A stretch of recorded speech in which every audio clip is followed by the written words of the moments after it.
Hello dear viewers, my name is Nino and you're watching Nino's product reviews, and today we're going to take a closer look at the Kindle Oasis. Now this is the new premium ebook reader from Amazon. You've probably heard of it, and it is kind of shocking simply due to the fact that it is quite expensive currently. It costs around $300 or €300 depending where you're buying it from, in its standard Wi-Fi only version. Now as we unbox it first, we're going to get a better look of what's in there and if it really is worth this money. Of course I'm gonna go do an in-depth review as always. Now first thing, as we can see, we have the cover in a small box here and the actual device, and you will notice almost immediately that these two devices, as a matter of fact, that are bundled as one, but essentially there are two because we have the cover is essentially a power bank, are small. You know, they don't take a lot of space, and this is one of the things that Amazon has managed to do here, is reduce the form factor. It's just reduced the size of the overall device without sacrificing any of the screen size. So that's a huge step forward. Definitely, I'm very impressed about that, and I'm looking forward to it. Here's the actual device. And we have some instruction manual here, a cable from Amazon, bundled a bit crudely, I would say. They don't put much love into how they put the cable inside, but okay, that really doesn't matter. Still, it is kind of weird for me. I'm usually used to seeing these cables wrapped up around really nicely and neatly, but that's besides the point. Let's open it up and take a look at the actual device. And as you can see, it is really small. Just as I've mentioned before, we have 300 ppi here. We have a 6-inch display, which is, by the way, identical size-wise with the Kindle Paperwhite, which has been my dominant Kindle so far, and I have been a Kindle adopter since the Model 1. There's something that I've always been missing since that model because of Amazon getting sued so much over destroying the audiobook industry back then, because the Model 1 could actually read the books to you. So any normal book became an audiobook. They removed that feature. I've always been craving it and hoping they would install it again, but no. As you've seen a second ago, I did some minor test of the fingerprinting, and it seems to not be an issue here whatsoever. Now it does snap into the cover very nicely, and it's being held very tightly. Once you connect it to the cover itself, the cover will be the first thing that gets drained usually. It's not actually going to charge your Kindle. What it's going to do is just act as an additional extension of your battery, basically. And you can see also that we have very nice lighting, basically something that was taken over from the Kindle Paperwhite. They did manage to insert a few more diodes in the device, making the light more full and in general nicer, but we are going to actually make a comparison for that, and that will give us a better idea. As you can see, we don't have much going on. We have two buttons, one page forward, one page back. You can use the touchscreen, of course, and you have a power button and a charging port. Now it's time to do a side-by-side comparison between the Paperwhite and the Oasis. I'm choosing the Paperwhite and not the Voyage simply because the Paperwhite has been my favorite Kindle so far. I actually own two of these, and well, there were three, but one broke down, and I had to buy a new one. But that's besides the point, really. What I'm trying to tell you here is that it's been my favorite Kindle, and I think that if anything can hold up against it, it is the Oasis, because the Oasis essentially looks to me like a really small Paperwhite, which is basically addressing the issues I've had with the Paperwhite in the past. It is lighter, it is comfortable to hold. Now some people say the Paperwhite is not so good for left-handers. I don't see that, because you can hold it with any hand and it is identical, as you can see. But the Oasis actually can be flipped, so it is designed to be held in one hand, and you can do that with any of your hands, which is great. Now if you put both next to each other, you're going to notice immediately that the Oasis is slightly smaller than the Paperwhite, but for that it is a bit wider. It still reminds me of the pocket-sized books that you carry around. It is extremely light, very comfortable to hold. So all in all, I found it extremely comfortable. I also love the fact that they installed the hardware buttons again. Now that's something I've been missing. I hate the idea of touching my screen. I use my Paperwhite sometimes when I train.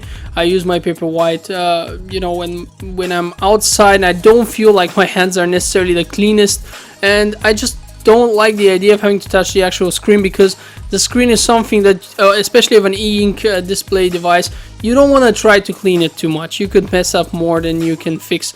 So Now another thing that you notice here with the Oasis, the screen seems to be seamlessly fitting into the device, while on the Paperwhite, for example, and that's the second generation Paperwhite I'm holding over there, on the Paperwhite it is kind of deeper. Now this has advantages and disadvantages, but for example, the advantage is that when it's deeper, it's not immediately accessible to something that could slide, but then it is again.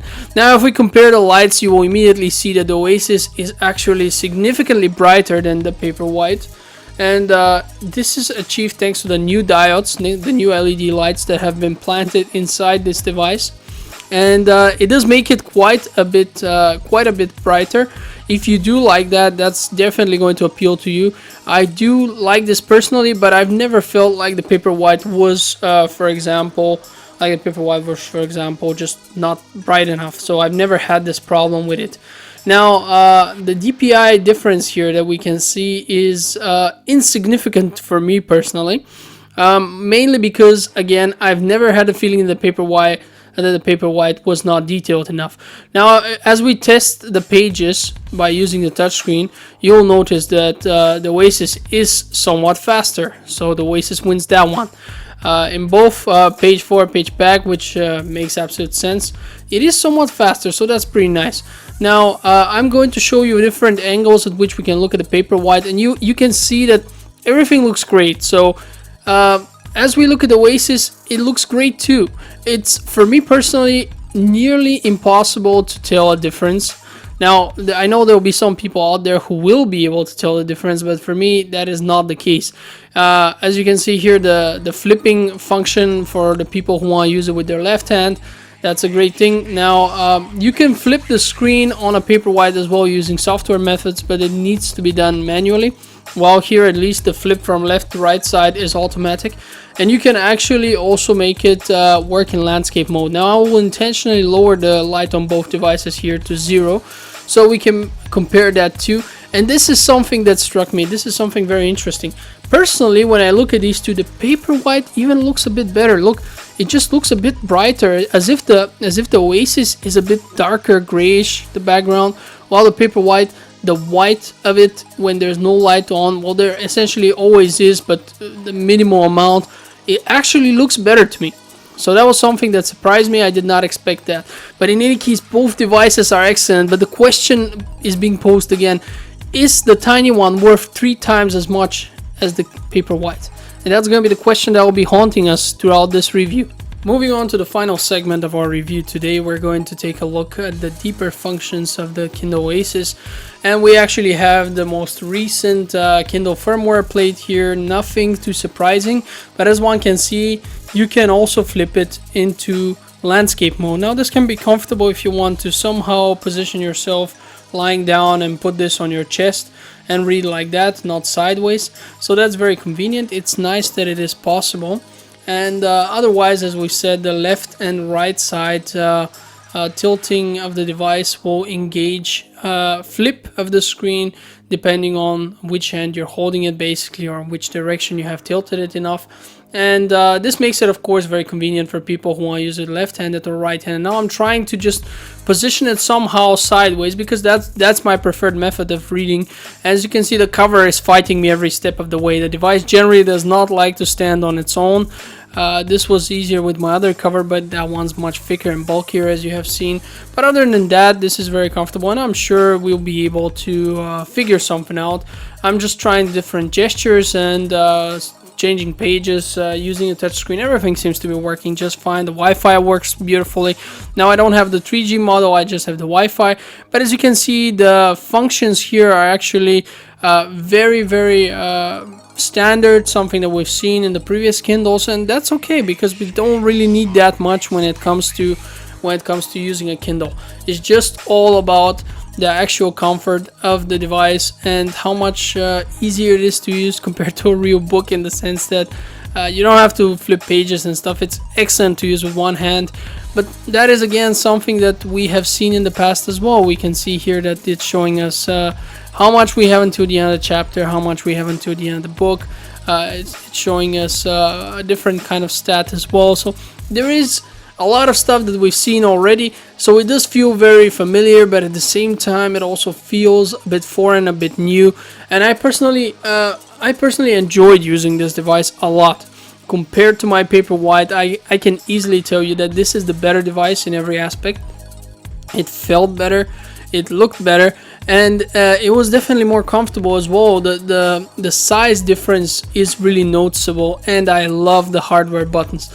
I've always wondered why they just omitted them for no reason. They're awesome and they're so convenient, much better than touching the screen in so many situations. Now I'm trying to turn them on and off to see which one boots faster, and that's the curious part. It does look to me like the Paperwhite actually turns off and turns on, and that's basically waking up. It really doesn't shut down completely, but it does feel like the Paperwhite is a tick faster than the other one. But again, that's very subjective because it all depends on how fast I can press the buttons, etc. So that's stuff that I wouldn't want you to immediately believe me blindly, because this is, as you can see, a very unscientific kind of test, but it does give us some rough idea of what the device does. We can see the battery power and the cover power here, and as I've told you, the device will generally try to first drain the cover and then move on to the actual battery, which is pretty nice. Now they say that you can easily go for 2 months on this thing, especially with the cover, which then tells me that probably what we're seeing here is essentially, because the size has been significantly reduced, a device with a smaller built-in battery. For that, the cover provides the additional one. It does feel like half a device without the cover, really. You have this indentation in the back. It's not uncomfortable. On the contrary, it's very comfortable to hold, but it does seem like, really, and it's pretty obvious actually, Amazon does want you to use the cover at all times. This is just the idea of it, but they do want you to have this flexibility as well. So we've come at the end of our review. The big question remains, is this thing worth its money? And the answer is maybe, I guess. It's really hard to say, honestly, because Amazon has set a certain standard by selling its other devices. The Voyage was a more expensive model, and it didn't do well. As a matter of fact, didn't do as well as the Paperwhite, and I believe that unfortunately this device won't do quite as well either, simply because it is just overpriced. It feels way too expensive for me. I love it, it's awesome, but it's too expensive. If you can afford it and if you don't mind giving the money, go for it. But if you want to upgrade, you better stay on your old one.